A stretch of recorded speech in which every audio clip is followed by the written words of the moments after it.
Especially I've been in the toilet. Right, you're going to talk about. Do you know what? I think this is so important. Getting back connected. Kids going back to school. It's going to be so different for them, isn't it? Well, Ed started off by highlighting a common thread or a common need, which will be connection. Yeah. And it's been present, the need for that and strategies to generate that in just about every talk. And I just I'm writing my notes as I go. And just from the last talk, you can't teach who you can't reach. Yeah. What a snappy tagline. I need that for my talk, really, because although I said there's 3 words, the whole principle behind what I do is reaching those kids for whom school has become a distant connection, a complete disconnection, and we're going to have an awful lot of kids who are going to feel like that for whatever reason. There's going to be a lot of kids. Brilliant. Right, I'm going to disappear. You carry on, Mark. Thank you very much. Thanks, Graham. Thanks for having me. And I first of all acknowledge Ed. I was just talking to Graham about Ed's introduction and the idea of connection, and how much of the talks, how much of the presentations this morning have been a central theme has been connection. My talk is connection. The previous talk mentioned, I had a great tagline: you can't teach who you can't reach. And really that's my day job, is reaching kids for whom school has become a disconnect. They are disconnected from school. Big up Alternative, big up special schools that do this day in and day out, and I work with several. I also work with students who are completely out of school, who have been permanently excluded. What I'm presenting today is 3 words. I'll come to that in a minute, but really 4 or 5 conversations that I regularly have with kids to get them connected to school. Now, sadly, we're going to have a lot of kids that are disconnected from school when we finally come back together as school communities.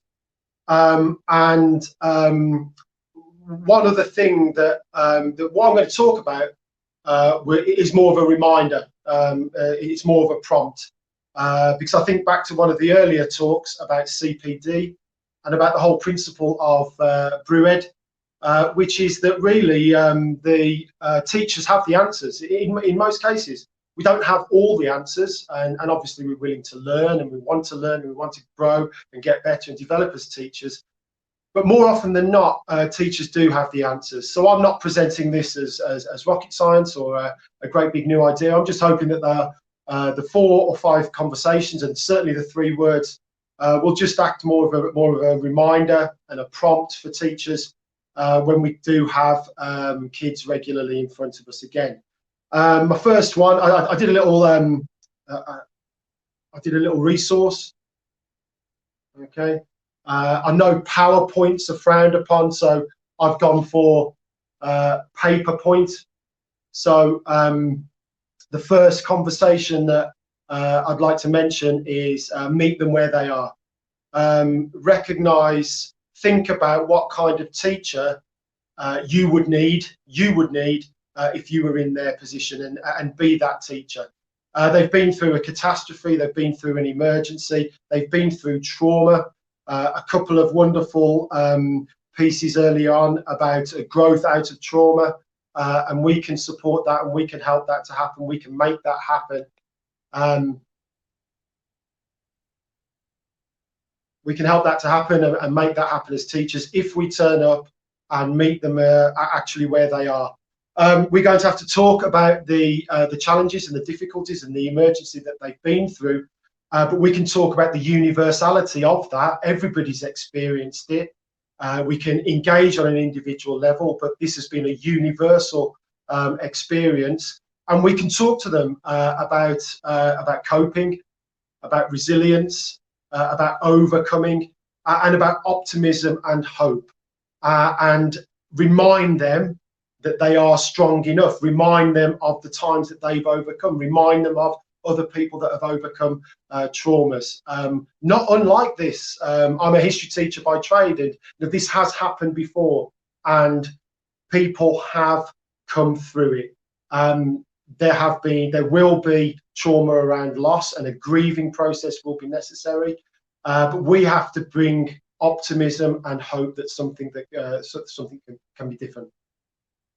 The second thing is in terms of what we present the children with in terms of learning. There's been some fantastic ideas in terms of teaching activities that we can present to kids to bring them back into learning, to reconnect them to their learning. I use the expression throw a wide circle. It might be doodling that is required. It will certainly be thinking skills. It will certainly be those teaching and learning activities that have probably got a broader definition of learning. We have got to bring them back into learning and reconnect their learning with them. And that will probably be in quite unusual ways. It will probably be in smaller chunks than we've done in the past, in order that we can help them to succeed again at some sort of formal learning and bring them over to where we are. Now, this is leading up to the three big words. I don't want to build this up into some sort of false anticipation or false excitement, but it's building up into the three big words, because what I talk a lot about kids that are out of school is about meaning and purpose, is helping them to find meaning and purpose in schools. And for a long time, schools have relied on exams being that meaning and purpose. But we're on tricky ground with that. And we need to make deeper connections. We need to make deeper connections with the students by talking explicitly about their meaning and purpose, and dare I say, passion. And what I should do a lot of my work is when I'm working with excluded kids, is to somehow connect the literacy, the numeracy, the curriculum as it is, to connect it with them by showing what's in it for them. How does the work I'm asking them to do connect with their meaning and purpose, whatever that meaning and purpose is? But you have to find out what that meaning and purpose is. So the three big words I'm going to leave you with and ask you to remember is, I see you. As a teacher, I see you. As a young person in front of me, I see you. And I see what you've been through, but I also see what motivates, what interests, what your meaning, your purpose, dare I say your passion is. I really see you. And I see you more than just data on my planner and more than just an exam result. Now, the best teachers, I imagine if you've come to BrewEd, if you've been to any sort of BrewEds, you know that deep down there's a deeper philosophy around the meaning of education and the meaning of learning and connecting with young people. It won't come as a surprise, but we must remember that we've got to see the young people as they are and for what they are and what their meaning and purpose is. So a couple of things just to finish off with. See the best part. If you've in any way coped with the with the last 5 weeks, you've learned to see the best part. And I say this all the time, because working with this, when we start working with kids again, it's going to be messy. It's going to be all over the shop. The kids are going to come back and we're going to come back, but we have to take the wins each day, the small wins. So see the best part, build up those small successes, acknowledge those small successes, notice when things have gone well. Of course, you've got to deal with stuff that's not gone well, but if we're going to return the kids to school, we're going to reconnect the kids to school, then you have to see the best part. The final thing, I normally say this first, but I'm saying it last because I want it to be the forefront in everybody's mind. We've got to look after ourselves. If we're going to do anything that I've talked about in the last 4 or 5 minutes, we've got to look after ourselves, and we've got to take care and self-care. And there's been some wonderful speakers, some wonderful ideas on here about our emotions, about our mental health, about our well-being.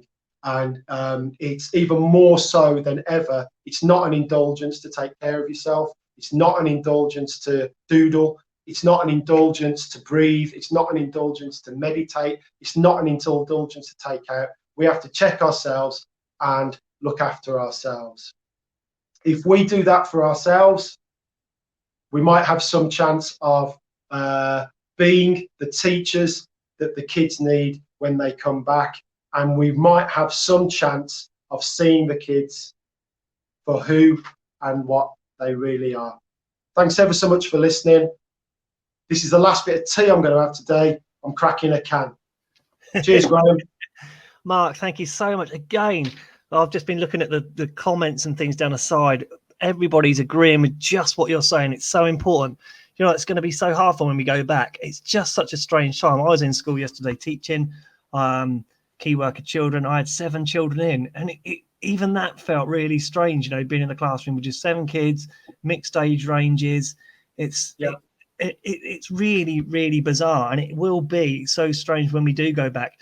Our focus isn't going to be on the ED, surely is. It's not going to be on, you know, literacy and numeracy. It's going to be on the PSHE. Do you think? Well-being, isn't it? I mean, it's about them being in a position to in some way pick up with the learning we're going to ask them to do.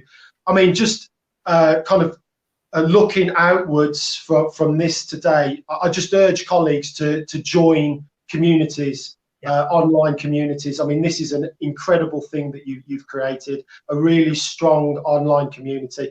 I've joined a couple of others in order that there is a sense that we steer and we do this when we go back into school, but other teachers know that that's what's happening in other schools, and it gives people the confidence to go back and do what we know the kids and the staff will need when we go back. So join those communities, look out from your own school and your own world, and connect. Brilliant. Thanks so much. You, as Ed's put there, look, blog on it, please. Do you blog? I do, and I'm really careful not to promote, but yeah, there's something on Twitter. I've done a checklist on this, and I'm happy if anybody contacts me on Twitter. You can have a nice branded copy of this of a checklist I've done. I'm happy to send that to anybody. So just a little bit of equal parts promotion there. Thank you, Graham. No worries. Thank you very much, and thank you for giving up your time, and enjoy your can now, yeah? Thank you, Graham. Thanks everybody for listening. Cheers. All right. Hello, Em. Hi, you all right? How are you doing? Good, thank you. You okay? You all right? Very nice.